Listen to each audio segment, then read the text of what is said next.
first question I would like to ask is, will you designate your research topic for students or they can choose on their own? Both. Usually, if I have a master's students or maybe even PhD, they don't know what they want to work on because they don't know the state of the art. So usually I will propose a topic to them and see if they're interested in it. But I do have students who propose their own topics themselves. For example, last year when I ran the Google funded workshop, the CSR workshop, I had one student who's going to come for 3 months for internship because he won the contest, if you will, from the workshop. So he's coming for 3 months and he proposed his own project. And because his topic matches mine very well, so I decided to let him to work on it. Yeah, with a little twist. Yeah, with a little twist. Well, it feels like if they're students that they have their own thoughts and you encourage them Yes. to do their topics, right? Yes, I encourage discussion. Yes. Yeah. I see. So will you hope that students conduct their projects individually or in groups? You can do both. I'm free. If you want to work with another person, you can do that. If you want to work on your own, you can do that. Yeah, sure. I'm open for anything. I think if you want to work in groups, I think 2 people will be optimal. Yeah, but so far I haven't had anybody come to me to work on a project together.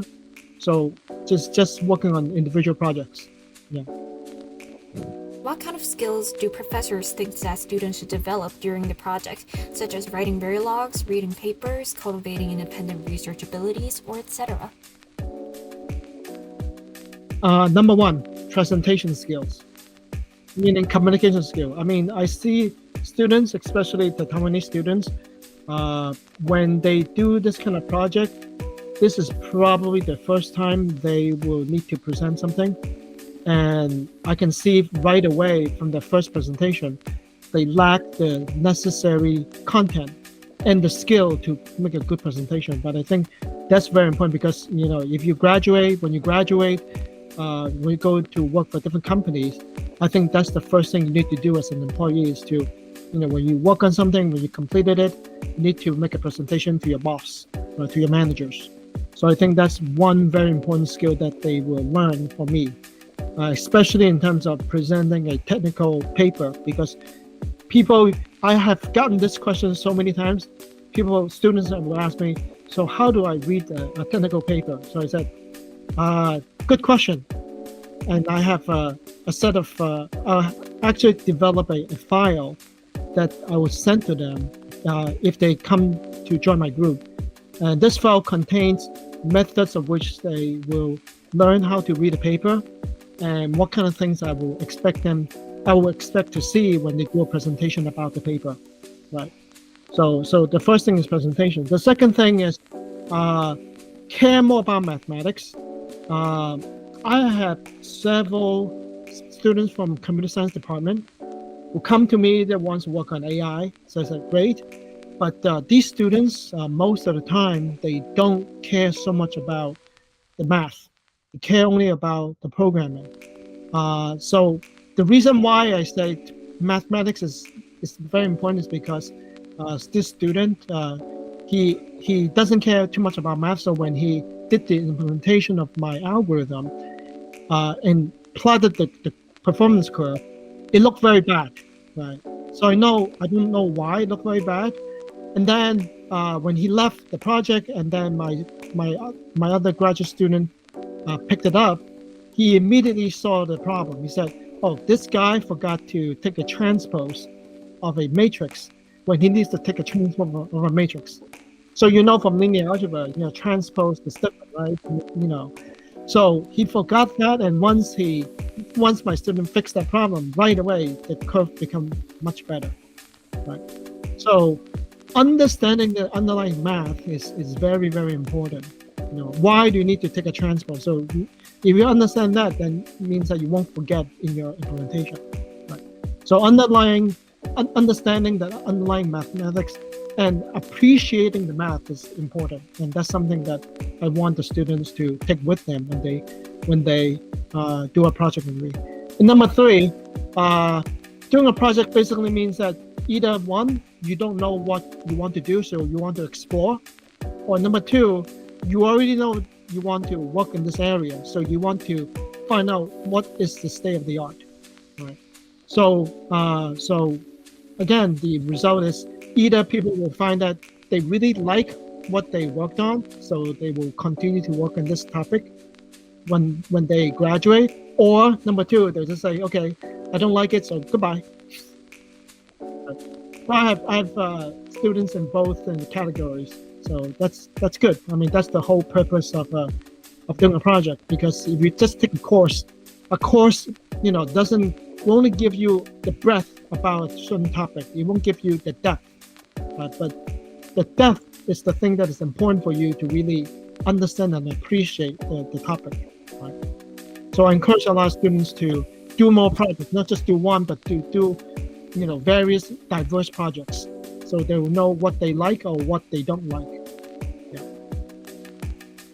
Well, I see. Well, the next question I would like to ask is, are there any prerequisite subjects for the project? Well, I think those three pillars, optimization is not something that an undergraduate student will learn. So, but I do expect undergraduate students to have a good grasp on linear algebra and probability and statistics, because those are the two pillars I just talked about, right? So, but if they don't, then you need to review yourself or with me about the basic math. Usually when undergraduate, especially from NYCU, when they come to me, they're usually pretty good, in those foundational courses. So I don't need to worry about them.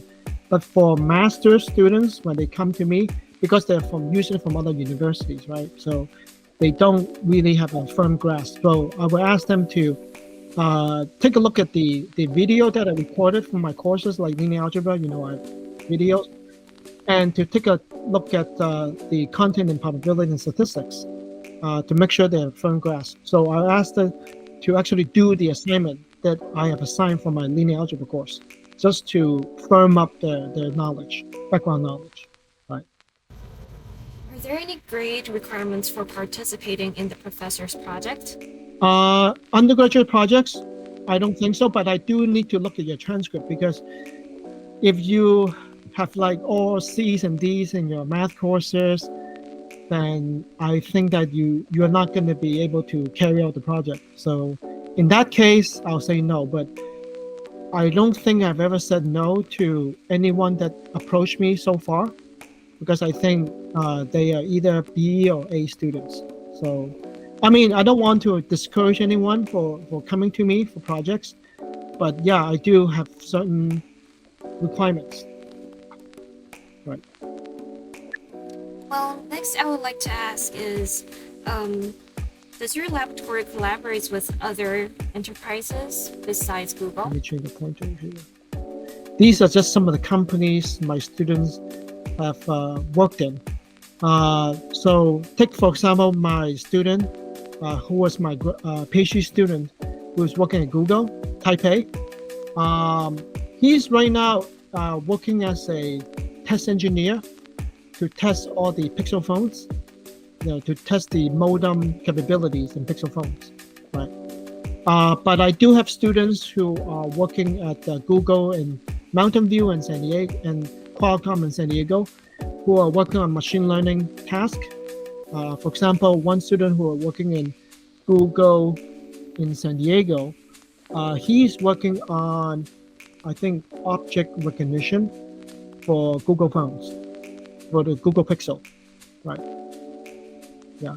And the person who is working in Realtek, I think he had an interest in patent laws. So I think he either took some additional courses to learn about how to be a patent lawyer or something like that. So he's working at the patent department at Realtek, I think. Yeah. I have another interesting question, is that from your personal introduction webpage, see that you're from the Institute of Electronics, but after watching your presentation of your laboratory, Yes. and feels like you should be in the Institute of Communications and Engineering.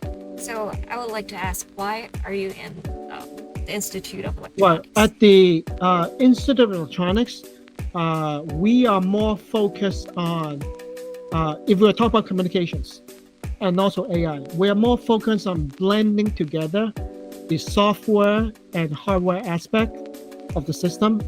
And I guess, that's so when new hires come into the Institute, I'm not considered a new hire because I've been here for almost 20 years.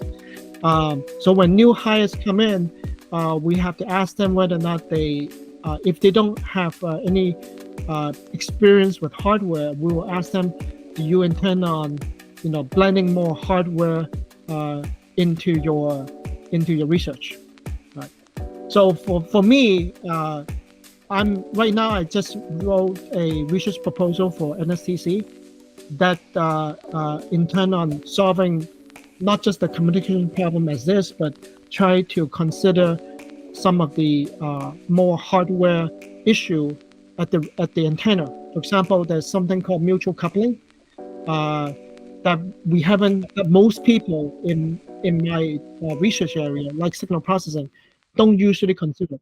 But that's an important property about the system that you should consider because that actually affects a lot the performance of the communication system.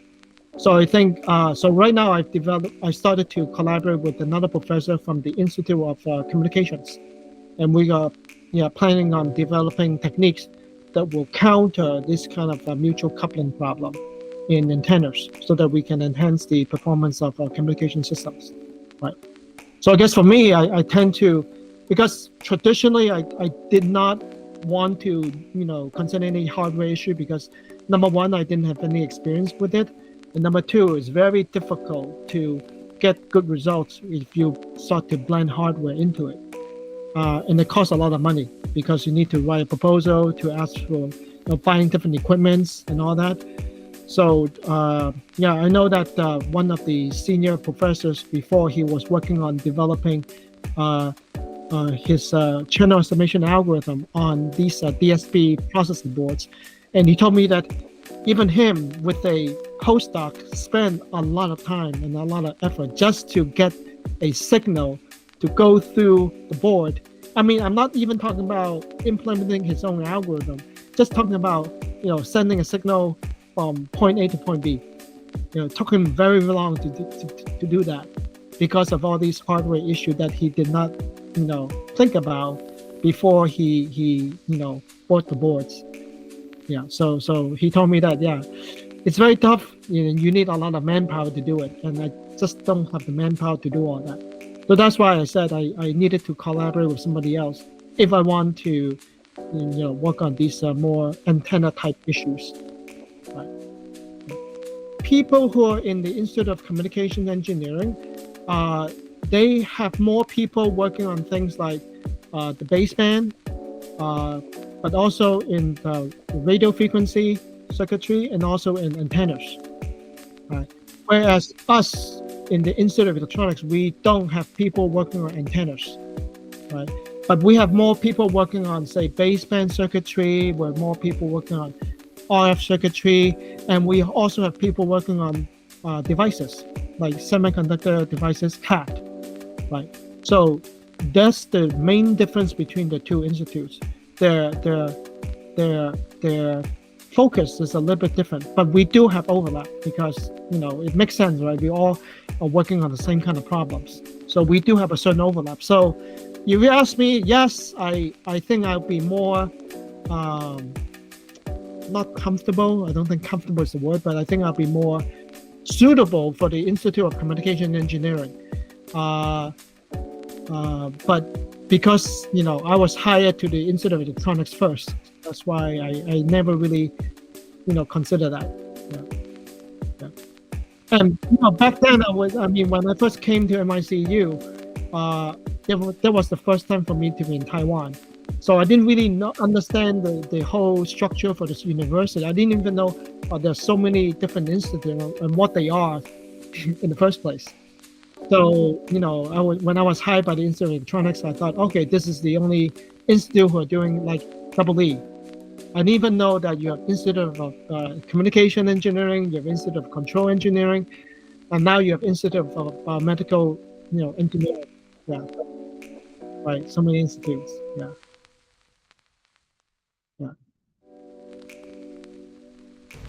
Well, the next question I would like to ask is, what are the requirements for graduating from graduate school if we join professor's laboratory? Depend on the fact that if you are a master's student or PhD. If you're master's students, there's almost no requirement because you don't need to publish any papers, but I do expect you to have some sort of innovation. I don't mean you as a student to develop the technology, but you do have to, for example, for master's students, I will usually derive the algorithm if we are doing algorithm development myself. Maybe sometimes they'll help me to develop the algorithm, and then they will need to implement, right? So that's what I expect for master's students. For PhD, I will expect them to be more independent, but not at first, of course, because they need some time to train. So usually for PhD, I will also try to develop the algorithms for them to implement, but then I will say, suppose we don't need to make this assumption. Suppose we do that instead of this. What do you think you should do to counter this problem or that problem, right? So I'll try to, nudge them into the right direction to make them think more independently, because that's what PhD needs to do, right? They need to be able to carry out their own independent research once they graduate, right? Yeah. Could you share some personal stories and dreams related to your academic journey? Oh, yeah. Well, the reason why it became a double E was I was spiked because my father, who was a mechanical engineer, back then, well, not back then, but I'm still very kind of stupid. So my older brother, he was a lot more, he was much more smarter than me, right? So he said, my dad was saying that, well, EE requires a lot of math, and your brother is much smarter than you. So he will go into double E, and you will go into mechanical engineer, because mechanical engineer, well, for him at least, did not require too much mathematics. So after I heard that, I got kind of angry. So I said to myself, well, you don't think I'll be able to be successful to be a double E, so I'm going to be a double E. So the first chance I have to go on a summer internship back in high school was applying to a program in double E. So back then I was very good in physics, right? So I was very interested in semiconductor physics. So the first and also second high school internship that I enrolled in was for doing projects in semiconductor devices, right? And even after that, I was still interested in semiconductor devices. So the first chance I got to go on a summer internship when I was in college was in my second year. And then I went to Columbia. They have a program funded by NSF, the National Science Foundation. So everything was paid for me, at least. So I can go to any group. So I was asking around to see if the group who was working on this project on semiconductor lasers, semiconductor lasers are devices which generate the signal for fiber optics, right? So those are called semiconductor lasers. So during my first high school summer internship, I was working on semiconductor lasers. So I was eager to hear back from this group during my internship in college, to see if I'm qualified to work with them on this semiconductor laser project. Unfortunately, when I asked them, they said they already hired an intern for that. So I was kind of upset, kind of sad, and I walked back to the program administrator and I told her that, well, this group already hired a student, and there were no other groups working on semiconductor lasers. So I said, well, what can I do? So yeah, so I was very upset. I was kind of sad at that time. So after one day, the program director sent me an email. She said, oh, this group is working on something interesting. They're working on something called HDTV, high definition TV. So you should talk to them. Right. So I went to talk to them. I went to talk to one of the graduate students who happened to be at that time, well, not at that time, but a few years later, he became a professor at the交大in the Institute of Electronics. Yeah. He has since left, but yeah. So that was the connection, right? So anyway, so I was talking to him. I said, I have no experience in programming in C, which he required. I haven't taken a course in Signal and System, even though I was in my second year, but because Signal and System back then was taught at the third year. So I was only in my second year in college. So I have no experience in signal processing, so I don't know anything about any transforms and all that. So he gave me two things. He gave me a book on image signal processing, and he gave me a book on C programming, which I still have, I think. Yeah, on my bookshelf here. Yeah. He gave me this one. This is the reference book on C. Yeah. Back then, this book was written by two famous person, Brian Kernighan and Dennis Ritchie. Yeah. Dennis Ritchie is a very famous person at Bell Labs. Bell Labs used to be a place that invented a lot of things like Unix system, and they were the first company to invent the semiconductors back in 1947. So they had 8 Nobel laureates, right? Anyway, so he gave me these two books and said, go read them and come back in a few weeks and we can talk more. So I had only a few weeks to learn C and also learn about image signal processing, about how do we do Fourier transform and cosine transform for images. Given the fact that I don't have any background in 1D signal processing, now I'm supposed to do 2D signal processing. Yeah, so that was kind of fun. It's kind of fun. That was a challenge, but because I really enjoyed it, because I enjoyed the math, so I told him, yeah, I'll be glad to. Once I heard the word transform, I became very interested.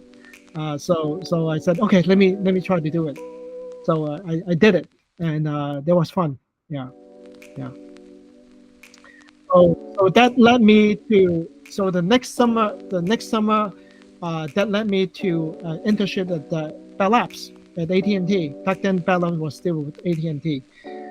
So the first group that interviewed me was the group who were working on a product that does video conferencing. So they were designing this like TV device, which they need somebody who knows about compression to work on. Yeah. Again, this is the early 1990s, so we didn't think at least for them, they didn't think computers would take over.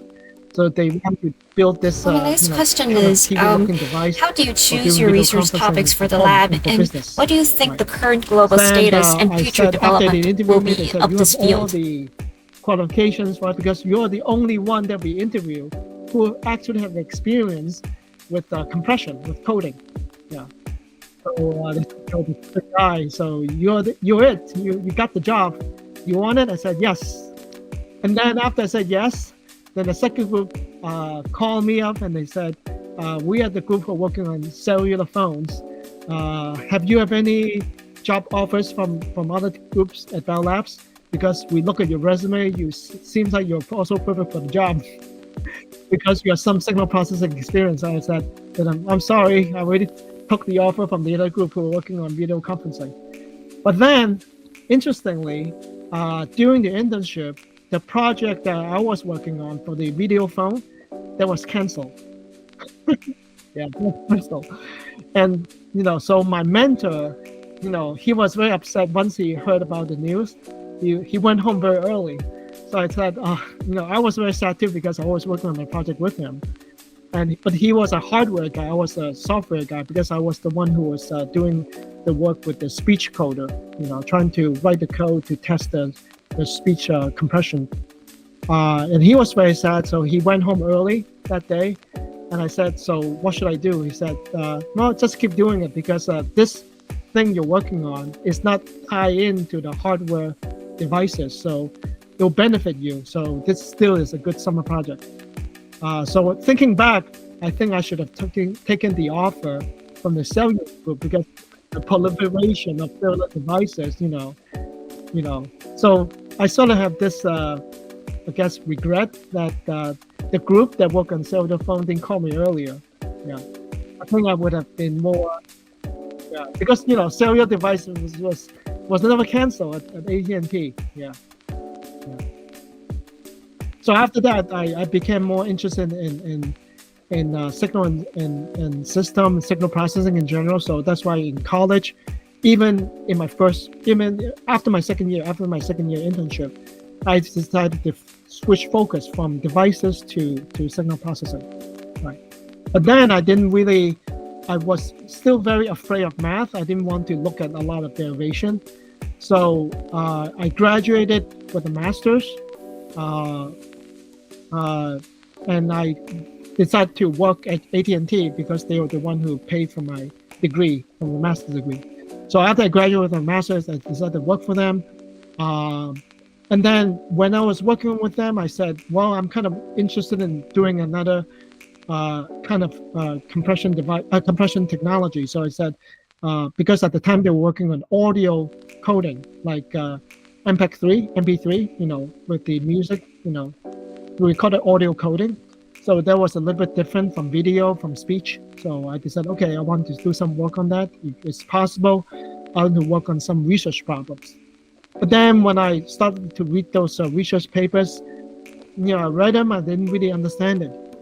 So I said at the time, I lacked certain things that I missed in my master's degree that I didn't pick up. So slowly, I developed a more interest in mathematics. And also because at the time, one of my office mates, he was working on this modem project that requires him to put the functionality of a modem into an Intel processor, without using a dedicated DSP chip.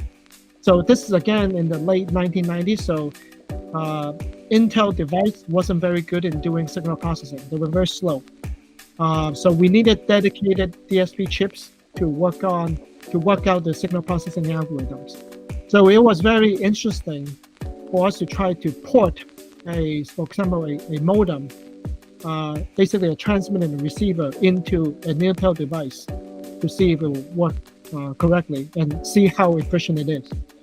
Also at that time, that was the first time that Intel decided to put instructions that is related to signal processing directly into their processors. So they call that the MMX, multimedia processor or something. So that was the first version of the Intel Pentium MMX. Right. So after that, after I talked to him, he was a mathematician. So I said, how do you know to do all this? Because he didn't learn communication, he has a math degree. So I said, well, once you learn math, everything is become a lot easier. So at that time, I realized that it's not important what kind of engineering area you focus on. It's more important for you to learn your math. So that's when I decided to go back for my PhD after working in the industry for 5 years. And then I decided I need to learn this math, I need to learn this kind of math so that I'll be good at everything. Well, not everything, but at least I'll be able to, expand out my research area after I graduated. Right. Yeah. So in the late 1990s, early 2000, I was doing my PhD, and at that time, no one was talking about deep learning. No one was talking about AI, even though neural network existed, but no one was talking about it because there were no, high-speed computers that can train the network. So when I took a course in pattern recognition, I was very interested in it. But, I even did a project using neural network, but that wasn't very good. The result wasn't very good because I only was able to train a 3-layer neural network. Nowadays, we train like 10 layers or, many layers with trillions of parameters. back then there were no processors that were able to do that. So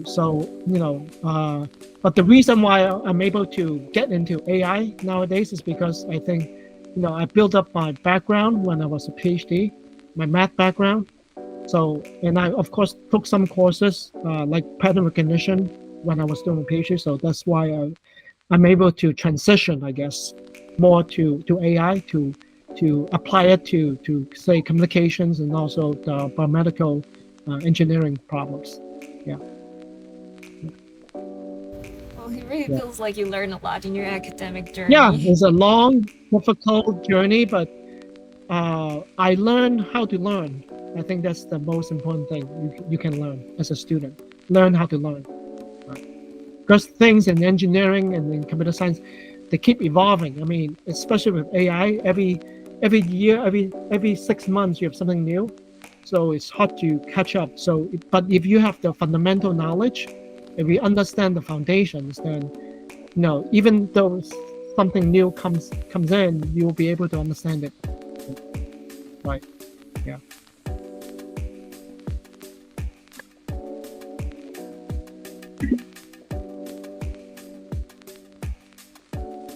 How do you stimulate your students' interest in your research area? Well, usually people who comes to me are interested in a few things. Number one, communications, signal processing, AI. So those are probably the people who most likely to talk to me. So I guess in terms of trying to motivate them, I try to ask them, exactly what kind of problem you want to work on. Usually they don't know, so I'll say, well, these are the things I'm working on. Which thing do you think you are more likely to have interest in? Right? So I let them choose. Or if I look at the transcript, I'll say, okay, maybe you're stronger in math, so maybe you can work on for example, the generative AI problem because that has a lot of math. Or if he's more interested in signal processing, he can work on the graph signal processing problem, like the graph learning problem. Yeah, it's what we call graph signal processing, is what we call it, GSP, right? Yeah. So it depends. So then I'll ask them to read papers on it, starting with tutorial papers, and see if they're really interested in it. So I'll keep, asking them, are you still interested in it? Because if you are not, I can always switch you from this project to another project, right? Yeah, so they have freedom to choose. Yeah, but there are, of course, certain people who come and tell me that I'm only interested in working on, say, the AI. I'm only interested in working in communications. So, I don't need any motivations, to give them. How do you broaden students' international perspectives? Oh, for my PhD students, I'll usually send them to summer internship to other companies or to other universities. But those are usually for PhD students. However, for good master students, I will also offer this opportunity to them, right? Yeah. For example, this year I asked 2 of my master students to see if they're interested in coming with me to the US to collaborate with another professor, right? So I do offer these opportunities to them, especially if they are hardworking. I think that's one of the important quality. They have to be hardworking, not just smart. Yeah, I think hardworking is actually slightly more important, because I have students, who told me that I asked them, because we have weekly meetings, and I said, have you made any progress? And they said no. And then I keep track of them, and then ask them the following week, have you made any progress? And they said no. Then I will ask them what's going on. They tell me that I haven't been doing anything. And I said, so what have you been doing at home? They said, I'm watching TV, playing games. And I try to figure out why. There are many reasons. So yeah, for those people who don't work very hard, I don't offer these kind of chances for them to go abroad, right? So I try to broaden their horizon a little bit by asking to join me in these visits. Yeah.